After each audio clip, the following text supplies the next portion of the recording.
Ô Raina, tudo bem? Um grande abraço, obrigado por estar aqui com a gente, viu? Olá, Lê Matias, minha nutricionista, tudo bem contigo? Mais um assunto muito importante, falamos de energia. Com certeza será um assunto que será muito debatido aí nos, nos dias de eleição, né? Nos debates entre os presidenciáveis, entre outros. Obrigado, Raina.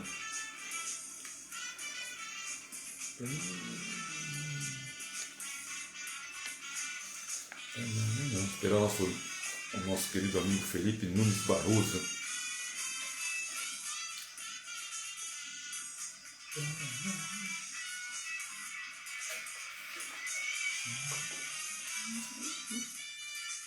Aí, pronto. Estão me escutando bem?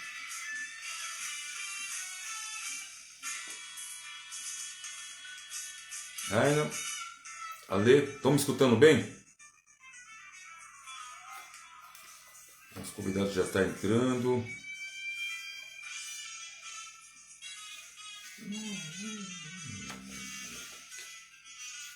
Ok, obrigado.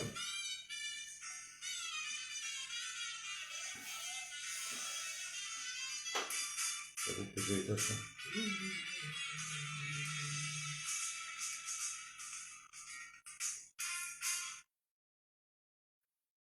Não, pode ser.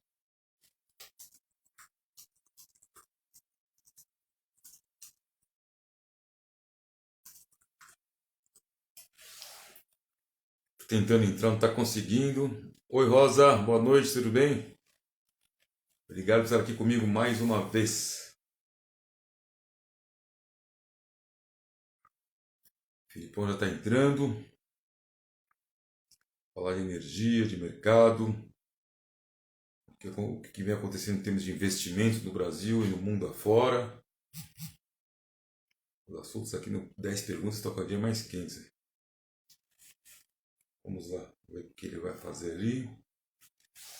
Enquanto isso, vamos aqui de musiquinha, 10 perguntas. Olá, Fabi, boa noite, tudo bem? Daqui a pouco o nosso Felipe Barroso já vai entrar aqui para estar aqui com a gente.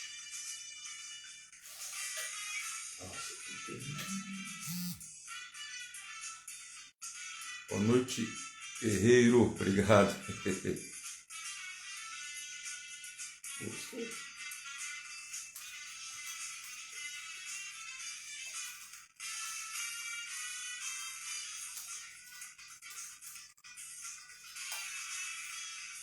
Ele está com um pouco de dificuldade para chamar.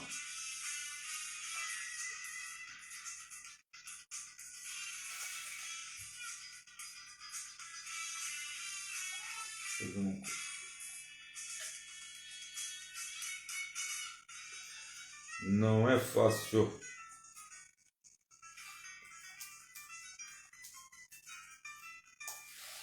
Vou ver se eu mandando um convite para ele. Tá aqui vocês, né? Ele não está aparecendo.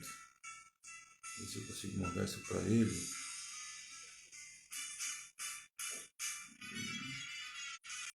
Será que ele entrou? Vivian Demasi, boa noite, tudo bem?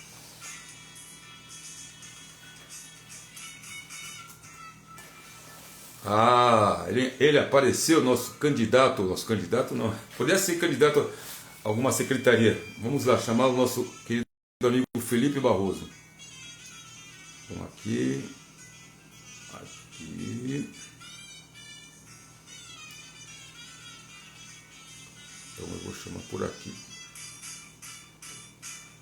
Nosso programa. Quem sabe faz ao vivo e sempre tem esses pequenos perrengues aqui para começar a nossa live, mas o assunto vale a pena esperar um pouquinho só. Ele vai aceitar e vamos ter. Cadê? Chamei. Cadê? Convite. Quer ver?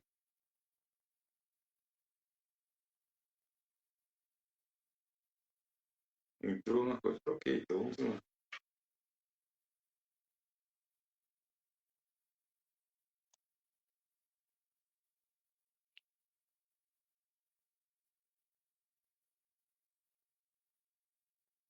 Vamos ver se ele vai aceitar. Agradeço a todos que estão esperando. O 10 também. Poxa, por que não?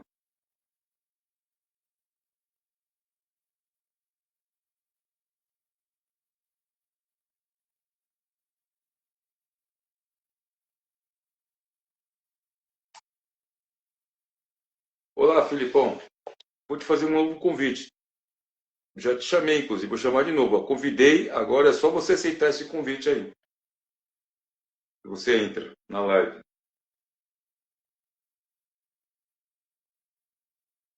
Você já entrou, vai receber um convite. Você clica nesse convite e entra. Ou você pode também pedir para participar aí nessa pequena câmera aí, pedindo para participar. Talvez fique mais fácil para você.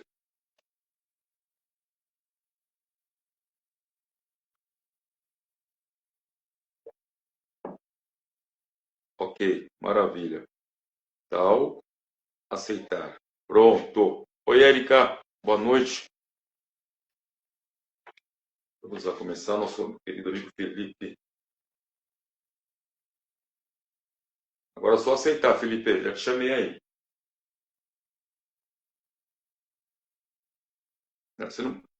Você infelizmente recusou. Barbaridade, meu querido.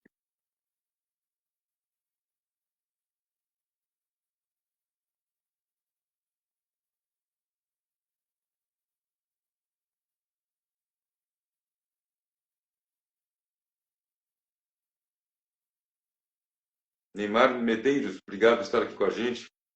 Nosso querido Felipe já está aí com a gente. Pronto. Agora vai. Não é fácil. Quem sabe faz ao vivo.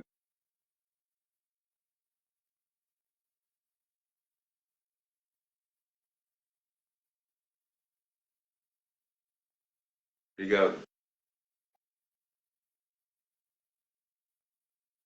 Felipe Barroso, ver seleção para participar de um vídeo. Já vi e já convidei.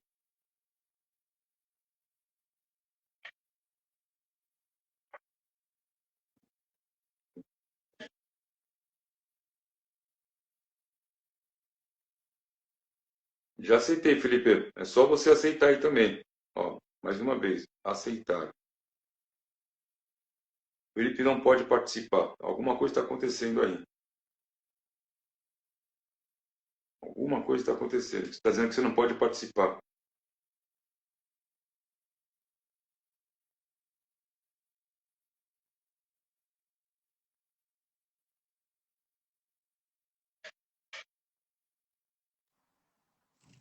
Opa, Estamos começando mais um 10 Perguntas aqui pelo arroba 10 Perguntas. Hoje a nossa live, entrevista live, é com Felipe Nunes Barroso, executivo com mais de 25 anos no setor elétrico, atuando em comercialização, gestão de risco e estruturação de negócios no mercado livre de energia. Boa noite, Felipe. Conseguiu entrar? Conseguimos começar o programa, graças a Deus. Boa noite, tudo bem? boa noite, Luiz Augusto. Obrigado pela oportunidade de estar contigo novamente aí no 10 Perguntas e desculpa pela falta de controle sobre a tecnologia aqui. Não, faz parte, acontece. Não esquecendo, José Augusto.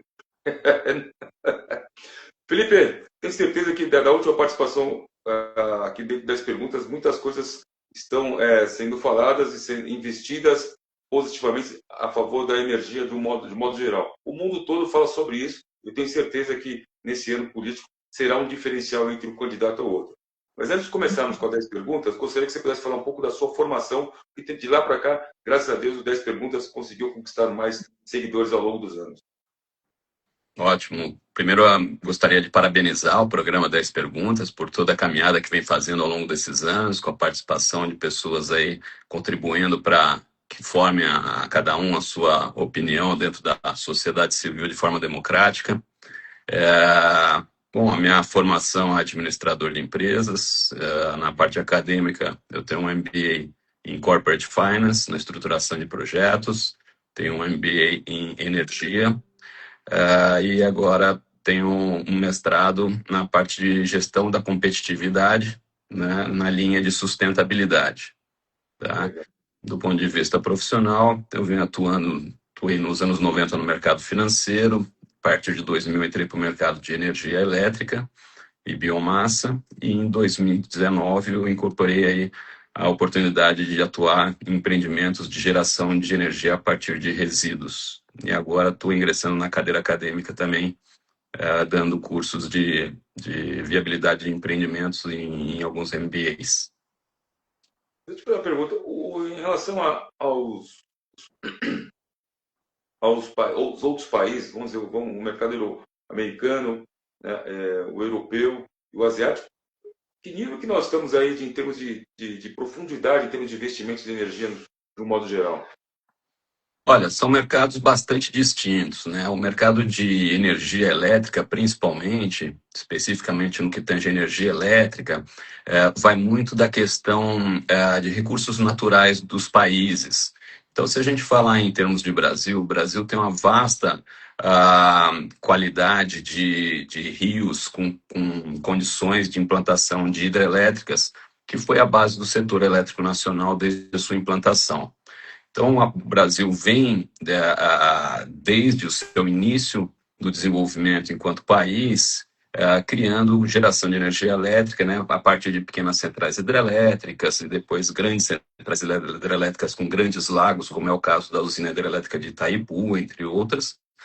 E, com o tempo, esses grandes lagos foram compreendidos como grandes impactos ambientais, e aí foi uma virada de chave para o setor elétrico incorporar outras fontes de geração, inclusive renováveis como solar e eólica. No caso dos Estados Unidos, a base do combustível dos Estados Unidos é de combustível fóssil, apesar de eles terem investido muito em energia renovável, principalmente em solar, né? Existem outras tecnologias que estão sendo implantadas. O setor elétrico está sempre em desenvolvimento, em busca de novas tecnologias. No caso da China, a China conseguiu unir o útil ao agradável, né? Ela foi o primeiro país a implantar grandes usinas que eles chamam de waste to energy, ou seja, você pega o lixo gerado pela população e usa como combustível em termoelétricas, dando final ao passivo ambiental e gerando energia renovável. Cada um tem a sua especificidade em termos de custo de investimento, de custo de geração e capacidade de pagamento por parte da população. Então, a Europa também tem uma outra característica. Alguns países têm energia hidráulica, mais ao norte, mais ao sul, energia também. A Espanha, a França tem energia basicamente nuclear. A Espanha possui em desertos ali energia heliotérmica. Então, existem diversas fontes de energia e cada um se adapta melhor às condições naturais de relevo, de hidrologia, de regime hidrológico, de clima temperado, tropical e assim por diante. Então, não é possível a gente falar em qual é a melhor, e sim a melhor para cada região, eu acredito que seja mais adequado. Eu te fiz a primeira, antes da primeira pergunta, porque para entender todo o resto de que tem chegando, tem muitas perguntas chegando aqui, graças a Deus, devido ao assunto, e agradecer mais uma vez a sua presença, porque eu quero ver que nível está o Brasil, porque eu escutei há pouco tempo que você falou do americano, tem a sua e está muito bem, mas eu escutei que dois últimos presidentes não fizeram investimento do nível, ao tamanho do que a China, que hoje só fala em China, né? E eu falei, poxa, quer saber como é que a gente está? Se a China já está mandando em tudo, em todos os setores, onde é que está o americano? Aí eu fiquei sabendo, escutei, né, que os últimos dois governos não fizeram investimento do nível que deveria ter sido para poder bater de frente com a China e entre outros países. O setor elétrico, até pouco tempo atrás, pouco não, talvez na primeira década desse século, ele sempre foi tratado, inclusive pelo Ministério de Minas e Energia, como uma política de Estado. Foi um dos poucos ministérios que não foi tão politizado, não foi, vamos dizer assim, não entrou dentro de questões ideológicas, e sim, sempre foi tratado como um setor muito técnico, né? A empresa de pesquisa energética sempre foi caracterizada por profissionais de longa data, que vieram eventualmente de Furnas, de Eletrobras antes de privatizar, lá de trás dos anos 80, 90, bem como o ANS, o Operador Nacional do Sistema, sempre foi formado por técnicos extremamente capacitados E houveram poucas inferências de questões políticas partidárias. De algum tempo para cá, não importa qual é a linha ideológica, mas Sim. esse ministério tem sido, sim, objeto de politização, né? Para dar um exemplo recente, houve agora em fevereiro o leilão de reserva de capacidade, que foi um leilão que vai gerar um custo da ordem de 1 trilhão para a população brasileira. Né? Um leilão que tinha um preço teto, e esse preço teto foi alterado, quase duplicado o valor do preço teto, 62 horas antes da hora do certame, que algo, nesse momento, pelo menos um indício que há alguma irregularidade. Imagina uma licitação onde você muda o valor, duplica o valor da licitação com impacto na economia local, na população brasileira, que é quem vai pagar a conta, somos todos nós, cidadãos, tirando competitividade da indústria. Ou seja, o setor elétrico, eu venho falando isso mais no sentido de que o setor elétrico ele tem que continuar sendo uma política de Estado. Ele é o país que tem energia elétrica sobrando, ele gastou mais para ter energia elétrica, portanto, ele está gastando mais energia elétrica, de repente, com a saúde ou com a educação. O que está Sim. faltando está limitando o crescimento econômico da industrial e assim por diante. Então, quando a gente fala em oferta e demanda de energia elétrica, tem que ter um cálculo muito correto. Por exemplo, a nossa demanda no Brasil, ela é calculada em relação ao crescimento do PIB. Se o governo que estabelece, né, o Ministério da Economia e assim por diante, vai estabelecer qual vai ser a projeção de crescimento do PIB associado a uma tendência de proximidade de eleição para evitar que tenha uma vista de que a economia não vai bem, isso altera toda a programação do setor elétrico, porque você, mexendo na demanda, você altera a relação de oferta e demanda e os preços podem subir ou cair. O que a Sim. gente o que vem acontecendo desde janeiro do ano passado é que houveram alterações técnicas, extremamente técnicas, em fatores de parâmetros dentro de um modelo matemático que faz esse cálculo, no qual o setor fica tão com um seguro tão caro, né, que nunca vai ter o risco de faltar energia. Por outro lado, o custo para a população está sendo imediato. As revisões tarifárias das distribuidoras dos últimos anos, elas têm sido muito acima da inflação. Isso significa o quê? Alguma relação de oferta e demanda não está sendo calculada de forma técnica adequada à realidade nacional. Haja o problema que a gente teve com a Covid, que houve relação, uma mudança inesperada de oferta e demanda, mas a gente já tem alguns anos aí que Verdade. poderia estar contribuindo de forma mais técnica. Há muitas críticas em todos os veículos de imprensa, desse leilão especificamente.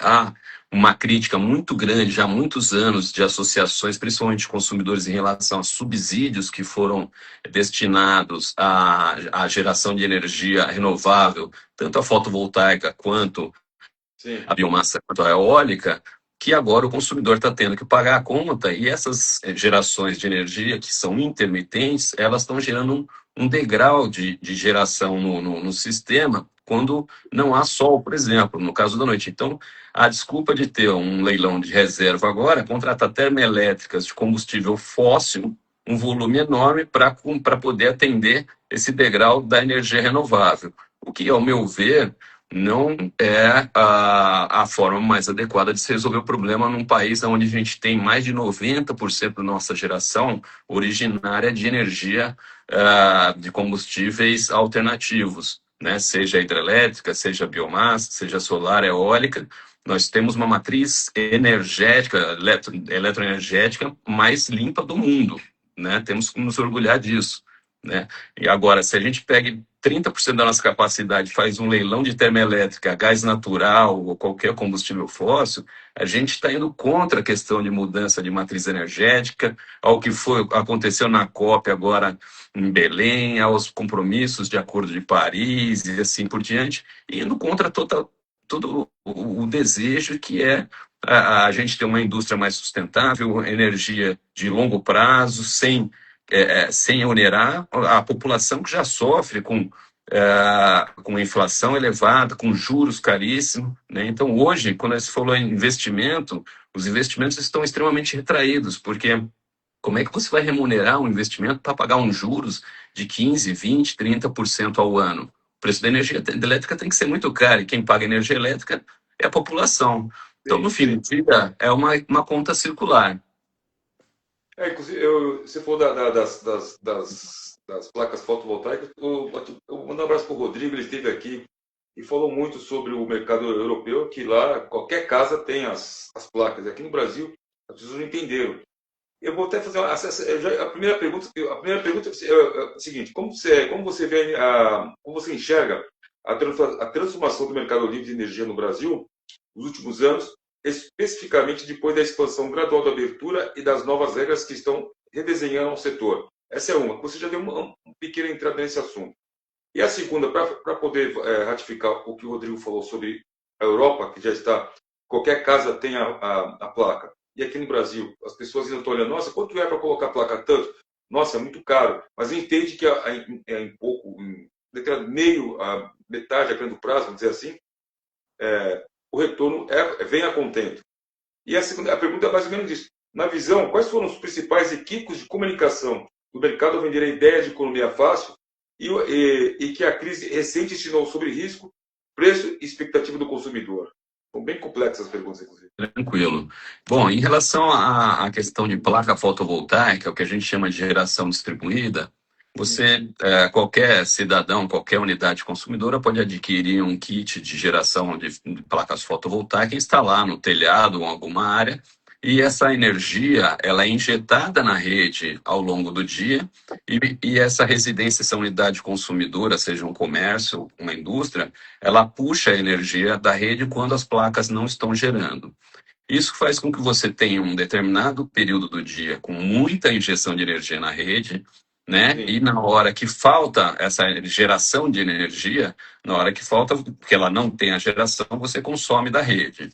O problema é sim, que o crescimento de instalação de geração distribuída e também de geração em geral de energia fotovoltaica foi tão acima do planejado que o que acontece agora? Agora a gente tem mais energia injetando na rede do que existe de carga consumindo. Isso faz com que o sistema tenha que desligar alguns sistemas de injeção de energias fotovoltaicas na rede, porque você não armazena energia. Energia é algo instantâneo, onde você gera, você consome. Então a gente tem sim, um termo técnico que chama curtailment, no setor elétrico é exatamente isso. Olha, você tem uma energia na sua casa, eu vou ter que cortar a sua injeção de energia em 20% porque a gente não tem carga. Porque apesar de você estar consumindo, sua sobra não tem para onde destinar. sim, Então, isso foi uma falha de planejamento de longo prazo, e aí a gente está falando de 10, 15 anos atrás do setor elétrico, que estabeleceu uma série de subsídios, seja para a importação das fotovoltaicas, que no primeiro momento era muito necessário. Agora agora a tecnologia já barateou de tamanha a forma que não precisa mais desse subsídio. E o setor ainda continua criando uma série de subsídios. Desse ponto de vista, em relação ao mercado livre, fazendo um link, o que acontece?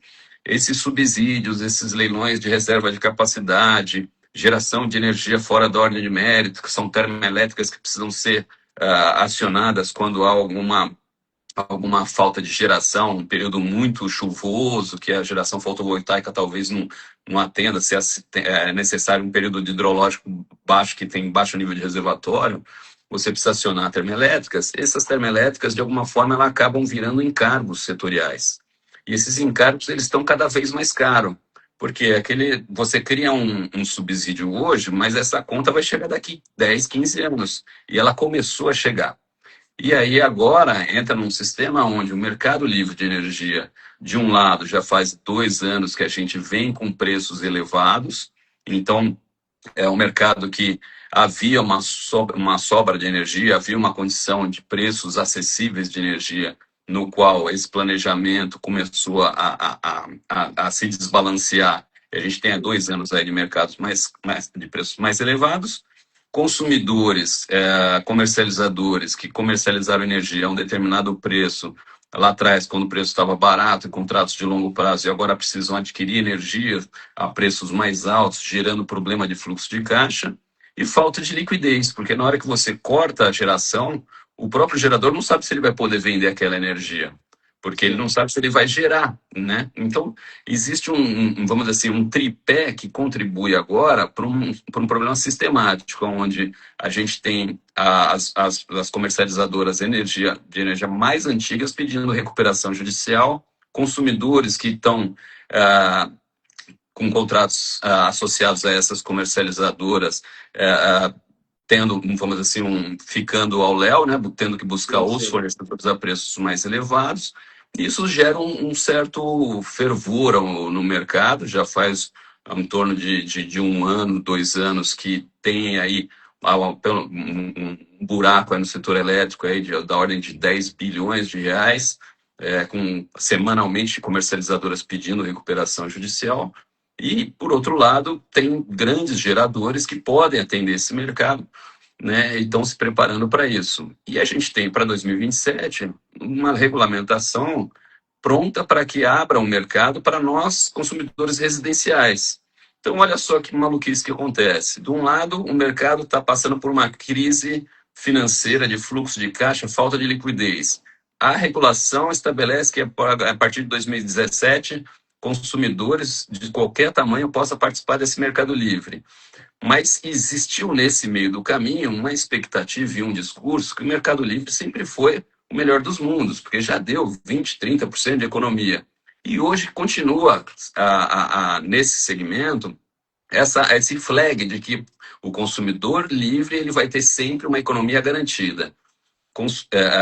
Empreendedores do setor elétrico que fizeram contratos com economia garantida, te dá 30% de economia garantida, hoje ele está tendo que ter um prejuízo para poder continuar a manter esse contrato.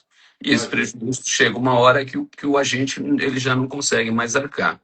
Então, a gente tem um gap aí de discurso, né, do que o mercado efetivamente pode propor, e o Mercado Livre é um instrumento muito importante, é um segmento que vem sofrendo alterações e melhorias na regulamentação desde 1998, quando foi criado. Passamos em 2001 pelo racionamento de energia, no qual foi estabelecido um comitê de crise, no qual o Pedro Parente foi de forma excelente na condução desse racionamento de energia, que poderia ter tido um desfecho ainda pior para a indústria nacional. E depois a gente veio tendo crises hidrológicas cíclicas. A gente teve um evento em 2008, quando a Petrobras simplesmente falou, olha, não tenho gás para as termoelétricas, e aí tira uma oferta de termoelétricas, o preço dispara de um dia para o outro. Então, as empresas que estavam com posições vendidas ou compradas descasam e aí tem impactos enormes. Um dos grandes problemas do setor elétrico é que é um mercado que não existe uma garantia para você comprar ou vender energia, você não precisa, como é no mercado financeiro, depositar uma margem, depositar um dinheiro para poder comprar ou vender um limite de volume de energia. Isso faz com que haja um descontrole completo de posições futuras. Então, uma comercializadora que queira vender 1 bilhão e ela tem um patrimônio líquido de 100 reais, ela pode fazer sem que ninguém a impeça disso, né? Ela tem que, no fim do mês, ir lá e comprar o que ela vendeu. Mas, eventualmente, esse comprar o que ela vendeu menos o preço de venda pode ser muito maior do que o patrimônio. Essa empresa não conseguiu honrar com seus compromissos, que é o que vem acontecendo ao longo desses anos. Desculpa. Diante do que você está falando, eu fico imaginando que temos que torcer para dias melhores, né? Pois é, e aí existe dentro de toda essa composição de problemáticas do setor elétrico, uma série de ações que estão sendo feitas, desde a endurecimento das regras para penalidade, para desligamento de agentes que não honram com seus compromissos, a facilitação de migração de consumidores entre um agente e o outro. Existe um indicador que está sendo de alavancagem, que é divulgado por agente, para que todo mundo saiba, olha, eu estou comprando energia desse cara, mas ele é o cara que está mais alavancado no setor. Então, tem um indicador de alavancagem para cada empresa. Então, é importante que o consumidor, quando vai ao Mercado Livre, ele entenda de quem ele está comprando, quais são as condições dessa empresa, se ela, quais são as conexões dessa empresa, né? O que tem acontecido é que uma grande empresa quebrando, ela arrasta outras pelo caminho e faz um efeito dominó. Então, Sim, sim. não quer dizer que uma empresa fez errado, mas eventualmente ela perde um contrato de grande porte que faz com que desequilibre as contas dela. Felipe, a minha produtora está mandando uma mensagem aqui para falar do Brasil, bem especificamente, quando se fala assim, ó, você costuma defender a leitura, leitura mais pragmática e menos ideológica do setor elétrico. O que deveria ser tratado como política de Estado no Brasil quando falamos de expansão de oferta, segurança energética e informação de preço? Você já falou que tem muitas empresas grandes aí pedindo de dívida, esqueci agora, me falhou a memória. Mas a Sim. formação de preço, do modo geral, para o consumidor, não tem que ter um tratamento um pouco mais embasado para que não só o consumidor final pague tudo isso? Pois o que aconteceu já há muitos anos atrás é que houve um desequilíbrio econômico do setor, como está tendo agora das comercializadoras, mas já houve das geradoras, por uma série de questões técnicas do setor elétrico. O BNDES emprestou 22 bilhões de reais para cobrir o buraco dessa dívida que muitas empresas geradoras não conseguiriam se manter operante devido ao problema de fluxo de caixa. Esses 22 bilhões que o BNDES emprestou para o setor elétrico, ele tem sido cobrado, vem sendo cobrado pela tarifa de energia elétrica, que está dentro dos encargos de serviço de sistema, dentro da CDE, de uma série de letrinhas que vai colocando lá, são uma prateleirinha. Cada ideia que alguém inventa no setor elétrico para resolver o problema hoje, para jogar o problema lá para frente, aparece mais uma letrinha.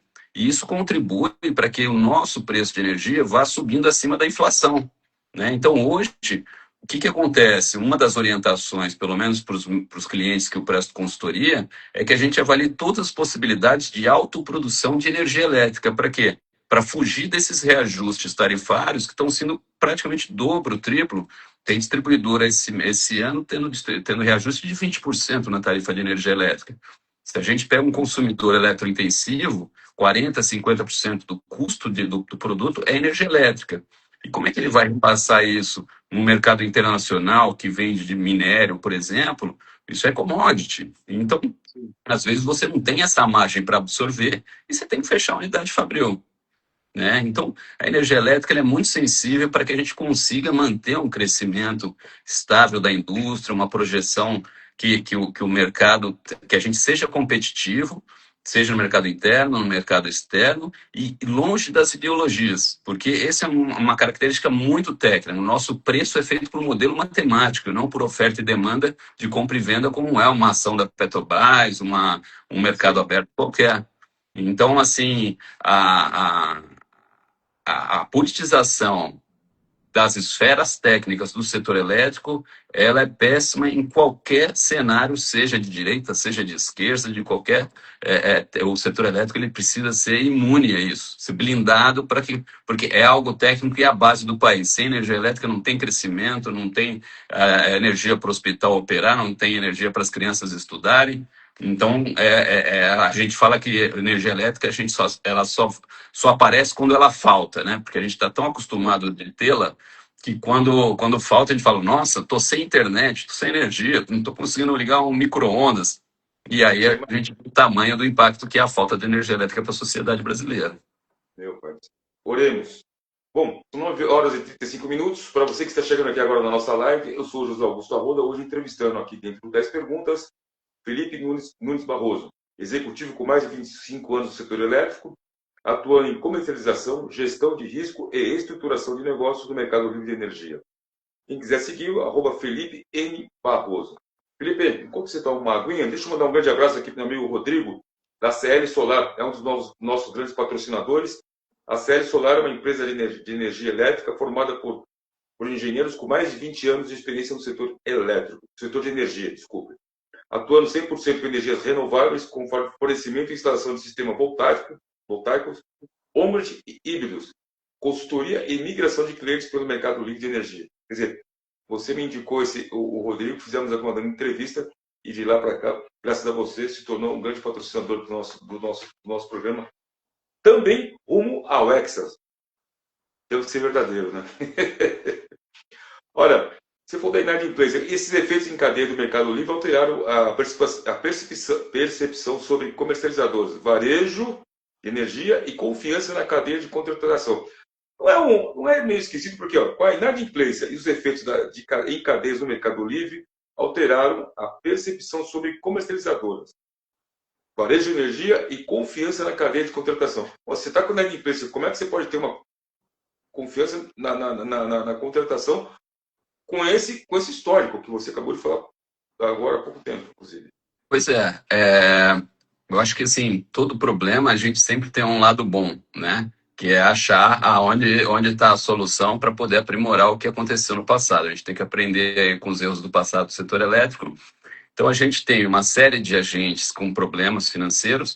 Por outro lado, a gente tem outros agentes muito bem estruturados, que são agentes que têm investimentos em distribuidoras de energia, em hidrelétricas, em termoelétricas, em indústrias de açúcar e álcool que fazem cogeração de grande porte. Então, existe a possibilidade de comprar energia de agentes do setor elétrico muito bem estruturados financeiramente, que dificilmente vão entrar em default, vão ter problema de fluxo de caixa ao ponto de serem quase que obrigados a rescindir os contratos de energia elétrica e aí pedindo recuperação judicial e muitos deles deixando de existir. Do outro lado, a gente tem uma regulação do setor elétrico que é muito forte, que é o seguinte: se você foi para o mercado livre, você só pode voltar para o mercado regulado, que é aquele mercado onde tem a tarifa da distribuidora e a gente não negocia, Sim. depois de 5 anos que você pediu para voltar. Então, você imagina, se hoje você tem um problema no mercado livre e pedir para a distribuidora para voltar daqui 5 anos, daqui 5 anos você não sabe nem o que aconteceu. Né? Se a tarifa do regulado vai estar bom, se não vai estar bom, se o mercado se ajeitou ou não. Então, ou seja, foi uma regulação feita para que não volte mais ao mercado cativo. A abertura do mercado para os consumidores, que a gente chama de baixa tensão, já é um grande avanço no sentido de você dar a liberdade de escolha para o consumidor. Mas há de ter muito cuidado quem é o seu supridor, escolher. Então, se você for escolher só por preço, você pode comprar de alguém que é o mais barato, porém tem o mais risco de já estar associado à manutenção das suas atividades. Existe um outro mercado que chama de geração distribuída, e esse sim, só quem está no mercado cativo pode participar, que são fazendas por exemplo, de energias fotovoltaicas que tem pelo Brasil inteiro. E você arrenda um pedacinho daquela fazenda fotovoltaica e você passa a ser quase um autoprodutor da sua própria energia. Essa é uma modalidade que já está muito já em uso, tem praticamente em todas as distribuidoras do país, existem ofertantes, com exceção aqui da Enel de São Paulo, por uma característica muito específica das tarifas da Enel São Paulo. E há uma série de investimentos realizados nessa cadeia produtiva, que é de investimentos de geração especificamente. Então, a sua carga está associada a um ativo de geração. Então, portanto, você não tem um risco de inadimplência por variação de preço. Vamos dizer assim, é um mercado descolado que a variação de preço não acessa esse mercado. E sim, faço investimento, construir, vou vender, portanto, pego um contrato de 10 anos com um consumidor na nossa casa, uma padaria, uma farmácia, uma indústria, e aquilo lá se viabiliza dessa forma, né? Esses contratos de longo prazo dão um lastro por financiabilidade desses empreendimentos como garantia. Então, são investimentos de menor porte, né, do que uma hidrelétrica, uma termoelétrica, de grande porte, e que tem um segmento já com milhares de consumidores acoplados nessa geração distribuída, que é a geração, vamos dizer assim, fora da sua cerca, né, fora do seu telhado, mas dentro da área da distribuidora, e que é um segmento em crescimento, principalmente agora com essa crise do setor, essa abertura do mercado. Hoje o consumidor tem que tomar cuidado com as propagandas enganosas, né? Vou te dar 50% de economia. Aí quando você vê a economia sobre a energia elétrica, só que a conta de energia elétrica ela é dividida em três parcelas. Uma é energia elétrica, que é um terço é impostos e encargos e outro terço é transporte. Então, se o cara te dá 30% em energia elétrica, ele está te dando 10% na sua conta de energia, né, de economia. Então, acaba criando alguns discursos que criam uma expectativa no consumidor que depois que ele assinou o contrato, não leu naquelas letras miúdas e aquilo não se realiza no longo prazo. E aí, e aí eu acho que vale destacar também, seu Augusto, que até mais ou menos 2010, as hidrelétricas de grandes lagos, né, que eram um grande, vamos dizer assim, um motor da geração de energia elétrica no país, elas sempre foram a nossa segurança energética, porque um reservatório de uma hidrelétrica, a gente chama que ele era plurianual. Uma vez que ele estava cheio, ele demorava pelo menos 2, 3 anos para esvaziar. À medida que a gente começou, e aí por questões ambientais começaram a impedir que licenciassem grandes reservatórios, a gente começou a ter hidrelétricas a fio d'água, ou seja, hidrelétricas sem reservatório. Isso fez com que a nossa capacidade de armazenar água, né, de chuva para passar um período seco, hoje é menos de um ano. Então, se em um ano não chover, a gente vai ter um problema de abastecimento, vai ter que ligar termoelétricas, vai ter custo adicional na conta do consumidor final. Na Europa, as energias renováveis, como eólica e solar, ela casou muito bem, porque a eólica basicamente tinha termoelétricas. Então, o que elas estão fazendo? Ó, deu um problema de abastecimento, liga a termoelétrica. Não importa se é carvão, se é a diesel, mas tá lá, o empreendimento está lá. O que a gente está fazendo agora no Brasil é um negócio absurdo. A gente está construindo do zero termoelétricas a custos elevadíssimos para atender potenciais necessidades de curtíssimo prazo. Temos aí as baterias, né, vindo com tudo, né, com redução de custos, com capacidade de armazenamento para resolver esse problema. Em vez de cortar a geração de energia de uma empresa, uma indústria de fotovoltaica, essa energia que poderia ser cortada, ela poderia estar abastecendo uma bateria que injetaria de volta energia na rede nos períodos que fossem necessários. Então, eu acho que o setor elétrico ele precisa olhar um pouquinho mais para o que está acontecendo no mundo em relação às novas tecnologias, barateamento de tecnologias. Tem um projeto agora de heliotermia em Pernambuco espetacular, que são espelhos que colocam o raio solar num único ponto e armazenam esse calor numa espécie de um sal e gera como se fosse uma termoelétrica, onde o combustível é o sol. Né? Então, é impressionante como a gente tem oportunidades de produção de energia renovável, né? E, de alguma forma, a gente contrata aí 17 gigawatts de termoelétrica de um dia para o outro, dobra o valor do certame em 62 horas antes Agora acabou de sair uma decisão de um juiz no Ceará suspendendo a assinatura dos contratos, mas tem vamos dizer assim, um lobby muito grande desse pessoal que ganhou. A gente está falando de bilhões e bilhões de investimento, que também tem seus méritos ali para poder defender a sua, né, o seu cercadinho ali, que seria o seu tipo de geração. Felipe, você comentou da ANEEL. Vira e mexe, tem esse problema todo com a Enel, em outros estados não há Enel. Como é que está em relação a qual o estado que pode estar melhor bem servido? Tem algum? Porque dessas informações nós estamos numa fase assim que ou agora se conscientiza que precisamos pensar em 2027, 28, 29 para frente, e no ano eleitoral com certeza esse assunto da energia vai ser talvez não vai ser um diferencial, porque todos vão falar, mas cada um vai vir com um histórico e que a boa parte da população não entende muito. E quem está pagando é o consumidor, né? Nós temos a Enel, se está bem ou mal, não sei. Quer dizer, aos efeitos, de um modo geral, está ruim. Mas, no modo geral, no Brasil, quem é o estado que está um pouco mais à frente e fala, não, estamos mais preocupados do que... Não é que estão mais preocupados que os outros, mas estamos bem assistidos, por exemplo. Excelente pergunta, porque esse evento que houve da Enel, um contrato de concessão de uma distribuidora prevê algumas falhas, um número de falhas, o tempo de atendimento, de reestabelecimento. que acontece? Com o aumento dos eventos de mudanças climáticas, a gente está tendo mais chuvas com ventos de maior velocidade, coisas que alteram a questão de engenharia, ou seja, postes, ligações foram feitas para determinados eventos, ou seja, uma ventania de 100 quilômetros por hora em São Paulo, poxa, vai acontecer uma vez a cada 50 anos, um exemplo, e aí, poxa, se faz uma estrutura para aquilo, mas se passou um evento de 120 quilômetros por hora, a engenharia não previu aquilo.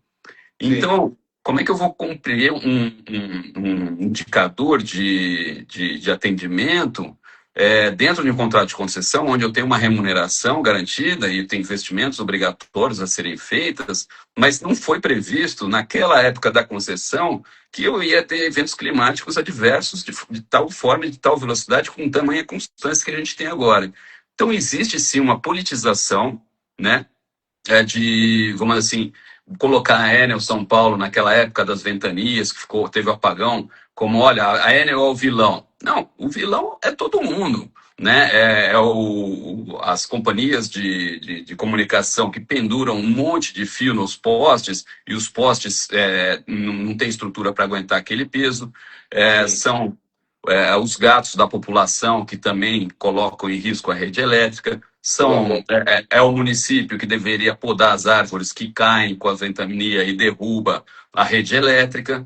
Então, quando a gente vê um prefeito falando da Enel, falando, mas olha para o seu umbigo, você não cortou a árvore, que foi a árvore que caiu em cima do poste, que derrubou a rede elétrica. Né? E isso a gente está falando de qualquer estado. A Light, no estado do Rio de Janeiro, agora acabou de conseguir uma liminar para conseguir renovar a concessão, né? Ou seja, a população do Rio de Janeiro também não queria mais, né? Foi politizado também esse assunto no estado do Rio de Janeiro.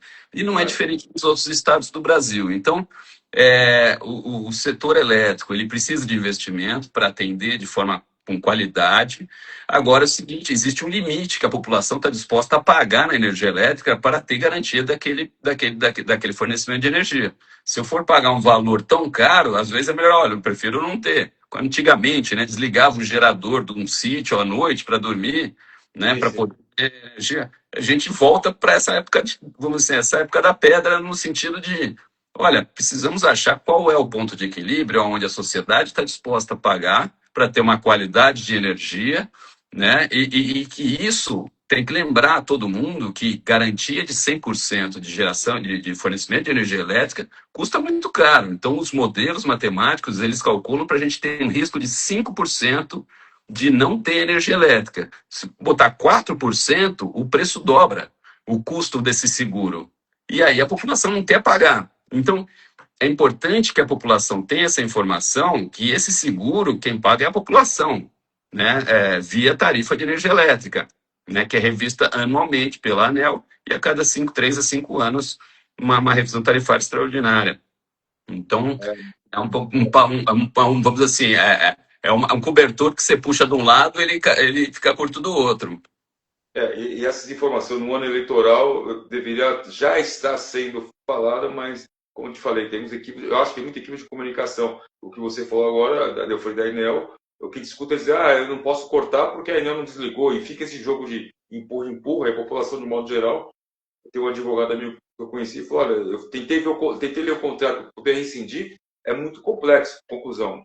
Vai se passando, se joga em cima dessa empresa, mas tem um outro lado que você acabou de falar, o prefeito, vê o seu embigo, que você também não cortou, e você passa em alguns bairros aí, árvores centenárias que daqui a pouco caem, e, de um modo geral, acaba prejudicando aí a boa parte da população, esses bairros que tem muitas, e precisamos do verde, mas temos que cuidar do verde, né? É. E a estrutura de uma distribuidora, já tive a oportunidade de trabalhar na distribuidora, é algo bastante complexo. Eles têm um sistema de meteorologia onde eles monitoram em tempo real aonde está tendo os eventos de maior chuva, vento, e vão direcionando. Tem uma inteligência artificial que vai direcionando as equipes para onde está ocorrendo isso, para atender isso de forma mais rápida. Então, Sim. não é um call center que espera alguém atender para depois mandar. Não, eles, antes de alguém reclamar, eles já estão direcionando, porque já sabem que vai acontecer um evento ali. Então, assim, existe uma grande tecnologia já embarcada dentro das distribuidoras. os investimentos é o seguinte, poxa, a gente vai enterrar a rede de energia elétrica? Vamos, é muito caro, a população está disposta a pagar? Não está, não tem como. Acho que a população está mais importada em ter uma educação, uma saúde mínima, né? Antes de deixar a cidade mais bonitinha, sem olhar para cima e ver um fio. Agora, os eventos climáticos é algo que é inevitável, e aí a gente entra. Como é que a gente vai botar 17 gigawatts de termoelétrica, combustível fóssil, se a gente já está tendo eventos né, extremos climáticos aqui no Brasil, de forma adversa? Você teve o Rio Grande do Sul, você tem enchentes no norte, você tem é, quedas de granizo onde a gente nunca teve, de forma abrupta, de quebrar telhados e assim por diante. Então, é importante que a população olhe também que a finitude do recurso natural ela é um assunto fundamental a ser discutido para todo mundo, né? Emissão de gases de efeito estufa, poxa, vamos lá, temos carro elétrico aí, vamos tentar usar o carro elétrico, já que a nossa matriz elétrica é extremamente renovável, né? Em vez de comprar um carro a diesel, outro, cada um fizer a sua parte, a gente, somatória de todo mundo, a gente vai ter uma economia circular mais correta e beneficiando a sociedade de uma forma geral. Você vê com bons olhos essa fábrica da BYD lá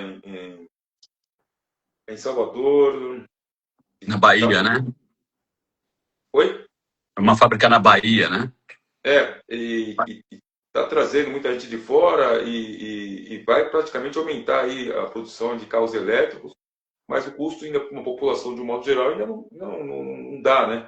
Ainda são os carros, teoricamente, são carros mais sofisticados e o preço, de um modo geral, para a população, para chegar num nível bom, para que a gente consiga estar tranquilo, que todo mundo consiga dar essa contribuição, talvez não consigamos ainda chegar nesse ponto aí. Olha, você importar um automóvel, você deve pagar aí alguma coisa em torno de 80% a 100% do valor que ele custa de impostos, tá? Então você tem IPI, você tem... Quando você produz o mesmo carro aqui no Brasil, você com certeza vai conseguir que o custo dele seja muito mais acessível. Então, se a gente tem um carro da BYD, por exemplo, que hoje é elétrico e, sei lá, custa um exemplo qualquer, cento e tantos mil reais, aqui vai ter que custar 80, 70 mil reais só de não ter esses impostos, que é imposto de importação, uma série de outros encargos, quando você importa o automóvel.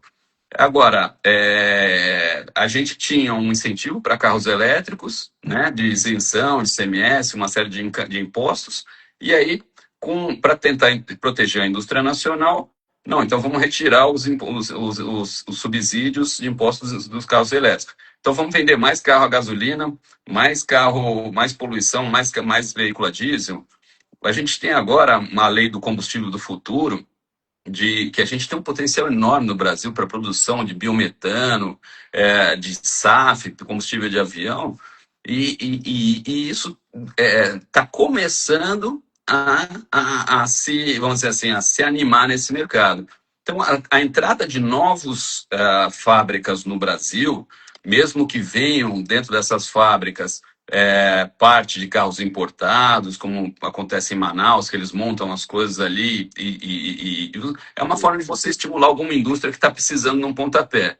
E também tirar outras indústrias que estão acostumadas a viver de subsídio a vida inteira, a buscar um novo caminho que seja mais competitivo, né? Verdade. Então, acho que política de emprego, isso eu acho que aí cada estado vai regular a sua, né? Existe muito, acho que boato, né? Olha, vão trazer os chineses e não vai haver emprego para quem está na população local. Eu acho que isso não cabe, não é possível, né? Como é que vai sair mais barato você pegar um chinês, expatriar para o Brasil, manter ele com a família dele aqui, se a gente tem um volume de desemprego enorme aqui, um salário mínimo absurdo, onde as pessoas não conseguem né, se manter de forma qualificada, né? Talvez uma empresa dessa possa pagar um salário e estimular aquela população, aquele cidadão indivíduo que esteja, por exemplo, vivendo de algum auxílio social do governo, a trabalhar por uma melhor remuneração e se qualificar melhor também. Então, acho que junto com essa entrada vem tecnologia, vem capacitação, vem coisas boas também. Esse assunto sobre trazer os chineses de fora está sendo foi debatido bastante. Falaram que implantaram essa informação que vão trazer não sei quantos mil chineses de fora, num lugar que foi, acho que foi da Ford, que a Ford foi embora do Brasil, inclusive. Porque se falam muito, se colocam isso e infelizmente essas informações, o fake news acaba dando problema para o Estado de um modo geral, porque está vindo investimento, vai ter que ter contratações de pessoas do nosso país. Senão é muito esquisito trazer de fora e não dar empregos. Não é o caminho. E tem um assunto que qualquer empresário de qualquer setor no Brasil que você conversar vai falar, olha, está um apagão de mão de obra. Você precisa de contratar a rede de varejo, estão colocando totens de autoatendimento, porque não conseguem contratar pessoas para trabalhar como caixa. Logicamente que existe um problema social aí, que talvez o que a rede está disposta a pagar de salário não é suficiente ou não vale a pena. É melhor esse indivíduo viver num auxílio social, né, que vai ser equivalente e fazer um bico aqui, outro ali, ele no final do dia vai ter uma remuneração maior. Isso. Porém, eu entendo que capacitando essas pessoas, elas vão conseguir trabalhar de forma mais produtiva, vão conseguir ser melhor remuneradas, né? E a gente vai ter um país desenvolvendo cada vez mais as suas políticas públicas e assim por diante, e dependendo menos do auxílio social, né? Claro que não é de um dia para o outro, isso é uma política de Estado, outra vez, né? Falar isso em ano eleitoral é muito complicado, porque pode ser entendido de um lado ou de outro, mas isso tem que ser algo permanente, né? O desenvolvimento das pessoas. Entendi. Bom, são 9 horas e 58 minutos. Para você que está chegando aqui agora na nossa live, eu sou o José Augusto Arruda, hoje entrevistando aqui dentro de 10 perguntas, Felipe Nunes Barroso, executivo com mais de 25 anos no setor elétrico, atuando em comercialização, gestão de risco e reestruturação de negócios no mercado livre de energia. Vou fazer duas perguntas de uma, porque eu combinei com a sua assessoria que daria 1 hora e pouco de entrevista. Então, vai tomar interessante. Você tem escrito bastante sobre resíduos, circularidade e biometano. Em que ponto o resíduo urbano deixa de ser passivo ambiental e passa a ser ativo energético e econômico? Quais são as práticas, os maiores gargalos para transformar o potencial de biogás e biometano em projetos bancáveis no Brasil, do licenciamento e estruturação comercial? Uma ligada à outra, que fala primeiro sobre a parte da circularidade do biometano e a parte no final da estruturação do licenciamento. Perfeito. Bom, em relação aos resíduos sólidos urbanos no Brasil, aqui no Brasil nós produzimos 80 milhões de toneladas de resíduos sólidos urbanos todos os dias. Então você imagina quantos Maracanãs, quantos estádios do Morumbi, quantos Mané Garrincha, é um volume monstruoso, né? Só a cidade de São Paulo, se não me engano, produz 11 milhões de toneladas. E esses resíduos eles precisam ir para algum lugar. E a gente tem, em 2010, a Política Nacional de Resíduos Sólidos, da onde estabelece que é importante que haja, primeiro, a não geração do resíduo, ou seja, a gente venha com uma educação ambiental onde as pessoas parem de jogar fora uma coisa para comprar outra e reutilizem aquilo, né, de forma a reduzir o que é desperdiçado. Depois a gente tem a parte de... Então, essa é a não geração do resíduo. Depois, se você não teve como não gerar o resíduo, como a gente pode reaproveitar? Então, entra na cadeia de reciclagem, entra na parte da economia circular, onde, por exemplo, a indústria do pneu. A indústria do pneu ela tem uma legislação já há alguns anos que para cada um pneu que ela vende, ela tem que dar destinação para outro pneu que volta. Então, e ela tem que comprovar isso para os órgãos fiscalizadores. Agora, recentemente, a gente tem uma legislação para a indústria da embalagem.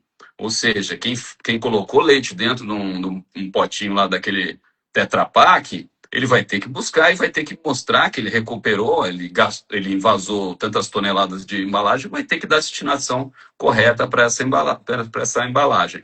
E assim por diante, a gente tem 18, 19 setores industriais que já têm legalmente essa obrigação de comprovação de retorno, de buscar o resíduo que ele produziu, o rejeito que ele produziu para vender o seu produto. Posto isso, vale lembrar que 30% dessas 80 milhões de toneladas por dia de resíduos sólidos urbanos são dispostas de forma irregular por prefeituras, porque o responsável pela coleta e destinação do lixo são as prefeituras, os municípios, não é o Estado e nem o governo federal. Então, o dono do lixo é a prefeitura. 30% do lixo produzido no Brasil é colocado em valas comum, enterrado, e esse resíduo orgânico, essa matéria orgânica que está misturada nesse material, ele produz um líquido, um chorume, que é altamente contaminado. Isso entra no subsolo e atinge o lençol freático. Lençol freático esse que vai abastecer as nossas represas, os nossos lagos e assim por diante, o nosso reservatório de água. Então, pensando do ponto de vista sustentável, se economiza no dia de hoje para depois gastar em saúde pública amanhã. Né? Uma criança ou um adulto que bebeu uma água contaminada de um subsolo, de um poço artesiano, que foi contaminado devido a, eventualmente, o esgotamento de chorume, de aterros sanitários, que a gente chama de aterro sanitário controlado, né? Os famosos lixões. E associados a eles tem toda a parte social, que tem os catadores, né?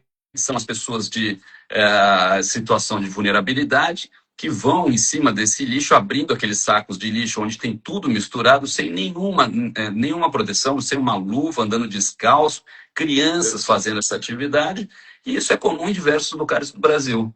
Apesar de a gente já ter 16 anos de uma lei promulgada que é proibido, né, já teria que ter sido extinto os aterros controlados. E existem municípios de grande porte que ainda não têm esse problema. A cidade de São Paulo é um caso à parte. Nós temos aterros sanitários ao redor da cidade de São Paulo, mas todos eles já estão no final da vida útil. O que isso significa? A gente tem aterro sanitário que está próximo de área de preservação ambiental, não tem mais para onde ele crescer. Né? Tem um volume que cabe ali. O litoral de São Paulo tem um aterro lá próximo de Cubatão que já praticamente se encerrou. Vai fazer o quê? Com 2 milhões de toneladas de lixo todo dia. Você tem, do outro lado, se você andar com lixo dentro de um caminhão 100, 200 quilômetros, quem vai pagar esse transporte é a população. E aí a gente entra naquele mesmo assunto da energia elétrica. Poxa, se eu usar energia elétrica na minha casa, se eu deixar de gerar muito resíduo na minha casa, poxa, a gente vai pagar todo mundo menos, né? Entra um pouco dentro daquela lei, aquela questão da teoria econômica do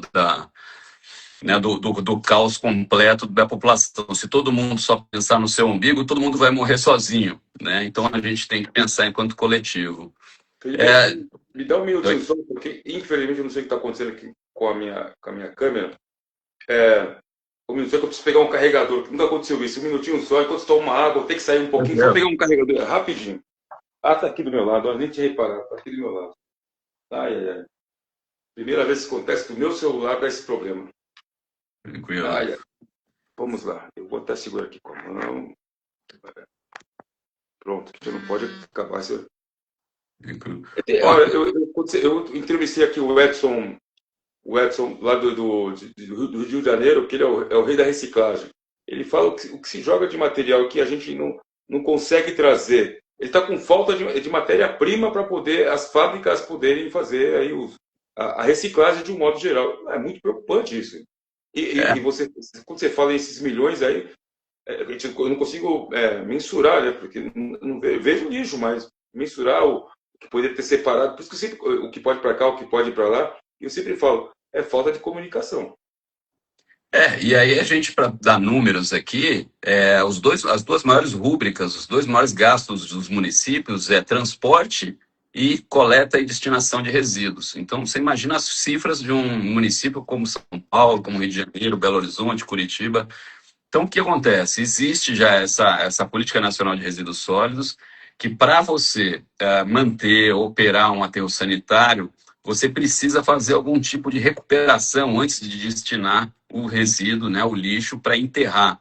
Né? Então, existem milhares de tecnologias E aí vai desde aquela waste to energy que a gente falou na China, que você queima o resíduo para gerar energia elétrica.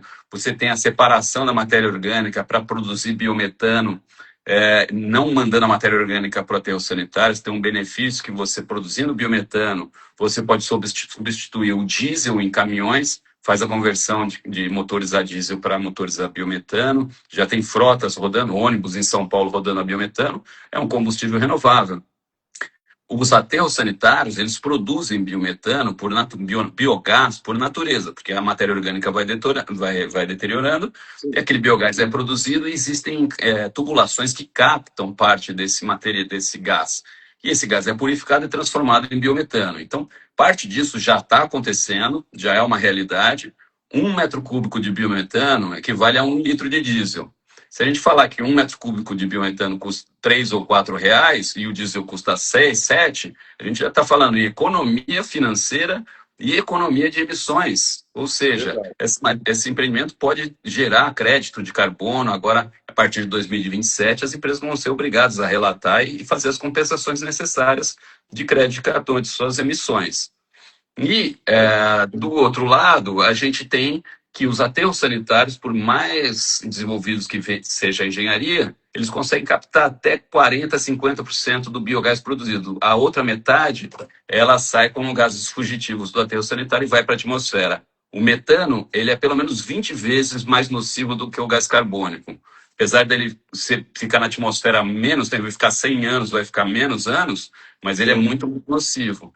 Então, a gente está falando de ações que a sociedade precisa tomar de curto prazo e buscar tecnologias para tratar esse lixo. A indústria cimenteira, se ela comprasse o combustível derivado de resíduo, que é pegar a parcela seca do lixo, triturado, que tem poder calorífico, e substituir em coque de petróleo, substituindo o combustível nos fornos de clinker, ela seria capaz de absorver 100% do que é possível de fazer de combustível derivado de resíduo dessas 80 mil toneladas que é produzida por ano no Brasil, em vez de importar ou de comprar óleo e queimar, né, gerando gases de efeito estufa e assim por diante. Então, existem diversas tecnologias de produção de biometano, seja encapsulado, seja em aterros sanitários, seja a separação de matéria orgânica. O biometano, eu entendo que agora é a bola da vez. O deputado Arnaldo Jardim vem com essa bandeira e puxando esse carrinho do combustível do futuro, dos biocombustíveis. O álcool, agora, a partir do milho, tem um custo muito mais baixo em relação ao álcool produzido a partir da cana.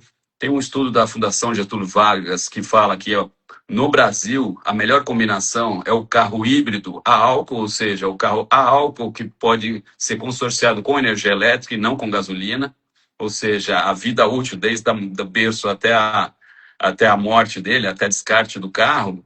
Esse é a Sim. melhor combinação. Então a gente tem tudo no Brasil para aproveitar. Agora a gente tem o quê? Falta vontade política, falta políticas públicas para poder não só viabilizar os investimentos, estabelecer as regras, né, as obrigações também de quem produz o resíduo, mas linhas de financiamento que venham a viabilizar empreendimentos, né, de grande porte.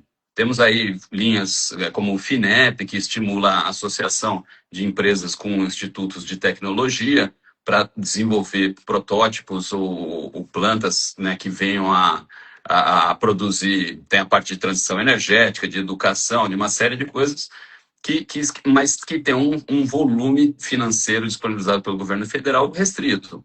Agora, o BNDES, o Desenvolve São Paulo, outros agentes financiadores, o Sudene, outros agentes financiadores do mercado, do mercado financeiro, devem olhar, e o governo deve olhar isso com carinho para que a taxa de juro tenha condições de se construir e o empreendedor tenha condições de ser remunerado, senão ninguém para em pé, né?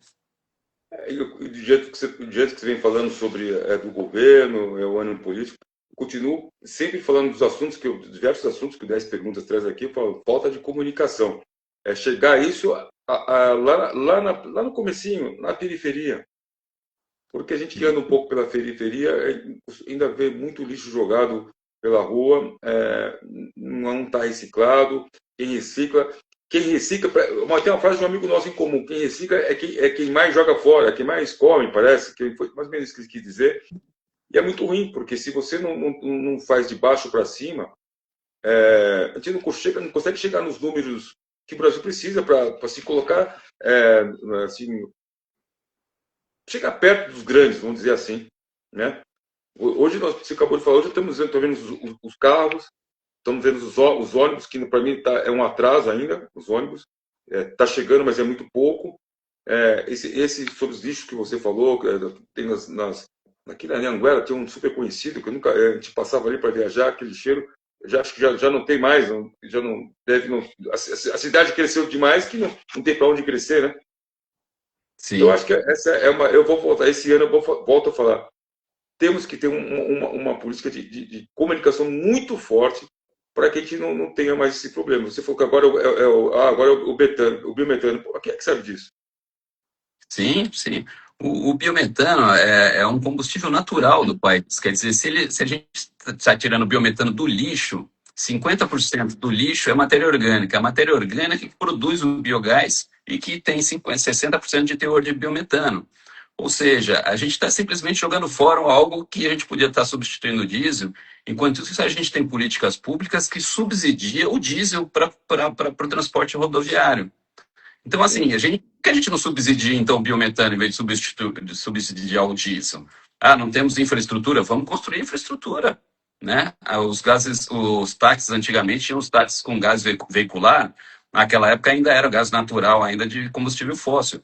Hoje, já tem o biometano disponível, né? Tem uma planta aqui em Paulínia, que é uma da maior planta de biometano do mundo, do Brasil, acho que 200 milhões de toneladas de metros cúbicos, alguma coisa assim.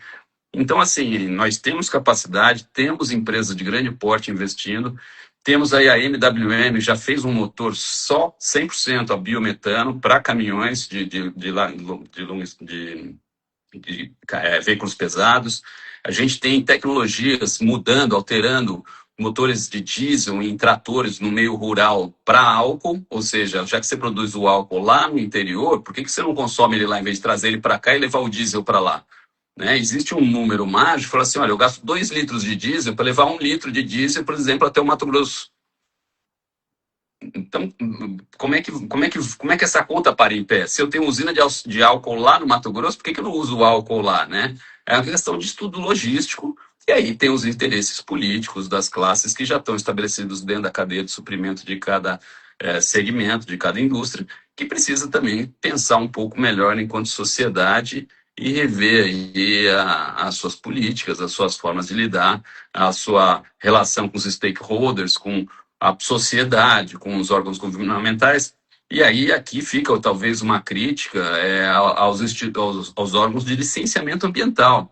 Projetos fantásticos de produção de biogás, produção de aterros sanitários com recuperação energética, estão parados na fila por falta de gente para analisar, dentro de órgãos ambientais estaduais. Então, assim, poxa, se renova uma licença de operação de um aterro que está aos prantos ali, já na pior das condições, e os novos empreendimentos ficam lá na fila lá atrás.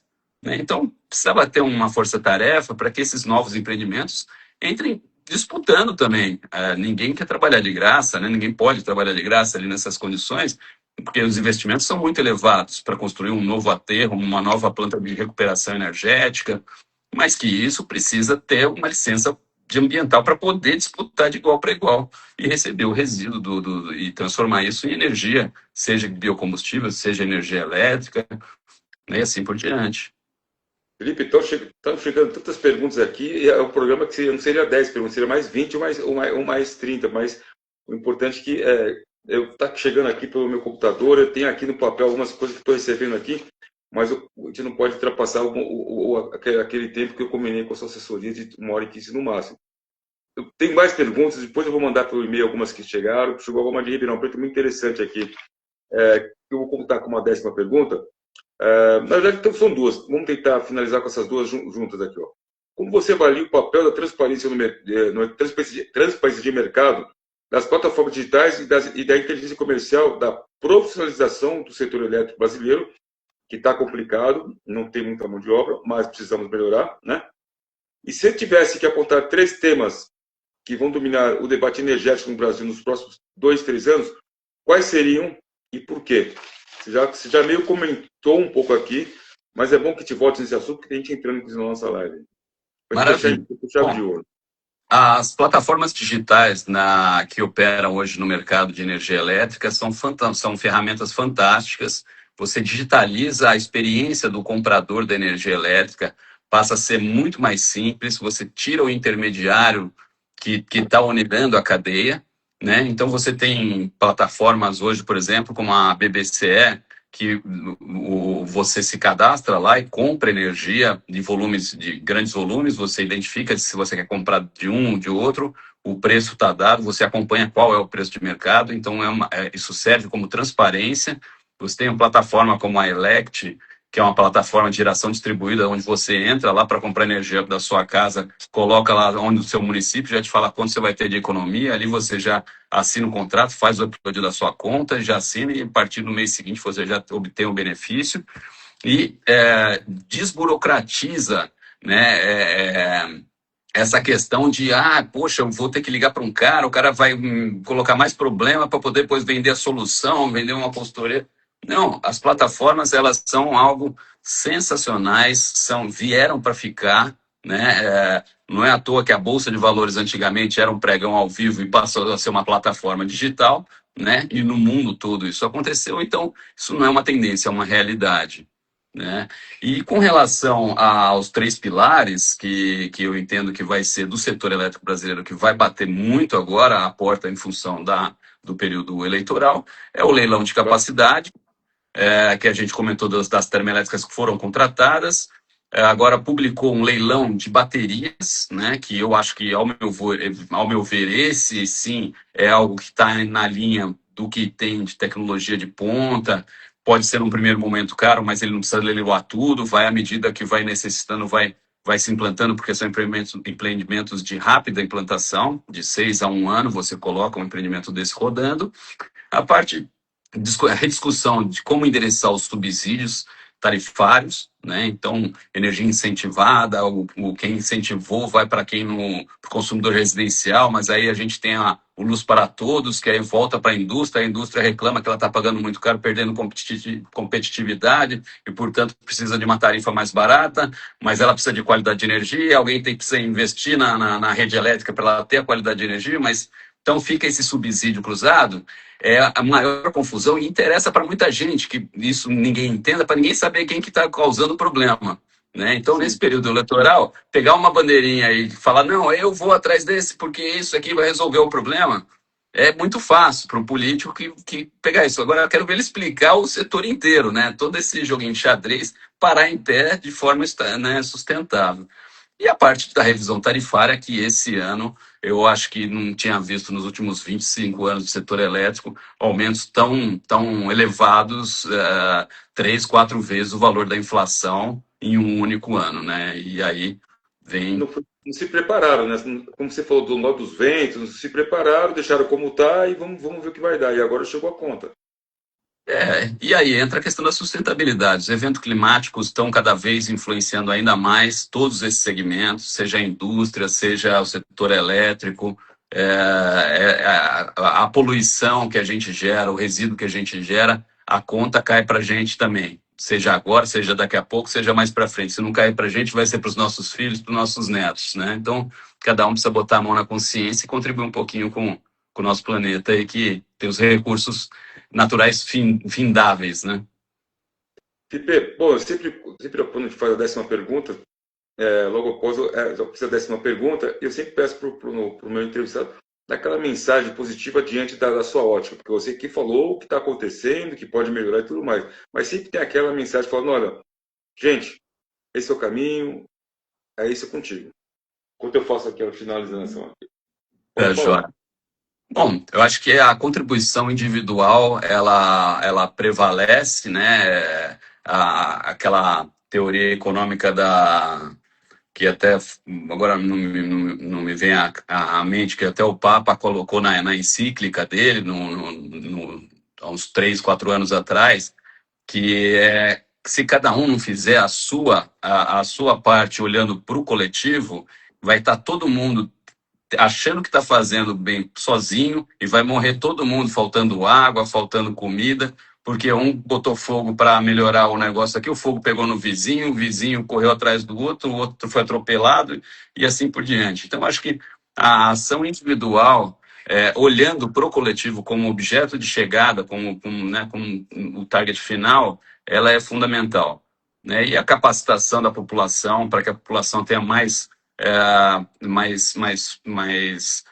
forma de entender, interpretar os discursos políticos para poder formar uma opinião mais adequada, né? Evitar que essas fake news vai para cima, vai para baixo, atrapalha todo mundo. Os idosos estão cada vez mais sendo afetados por essa questão das fake news, né? Não sabem onde buscar a informação. E as crianças também acabam sendo arrastadas também de forma. É que é um assunto complexo, né?